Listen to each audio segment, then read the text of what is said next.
When Nepal was torn by civil war, women and girls suffered severely. 4 years after a ceasefire between the government and Maoist rebels, many women are still waiting for things to get better. Gita, a rebel soldier's widow, has to raise her 6 children on her own. My life has not improved since the war. Actually, I worry more now. Who will care for my children if something happens to me? Gita was pregnant when army troops executed her husband and tortured her. Life was already hard for us before he died. Now I have to do everything myself. Sushma was also traumatized during the war. At age 14, she was kidnapped by the Maoists and forced to serve them for a year. Sushma has since finished school and hopes to find work, but continued violence keeps old fears alive. I don't count on peace in this community. Murders and kidnapping still go on. The plight of women and girls during armed conflict was recognized by the UN Security Council in October 2000. Council Resolution 1325 called for women's protection and full involvement in peace building and reconstruction. 10 years later, Resolution 1325 remains largely unrealized in Nepal.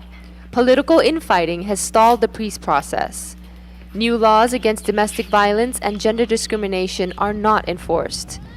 Much of the country is virtually ungoverned, leaving women with no security. Huma Dangi Chetri runs a women's shelter.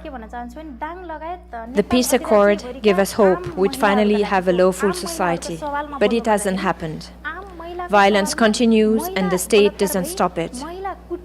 Women are being kidnapped, raped, and killed. Human rights advocates were more optimistic in 2008 when constituent assembly elections were held. 1/3 of the seats were reserved for women. Srijana Shrestha became an activist after Maoists murdered her husband, a politician. She taught women that a new constitution could allow them to inherit property.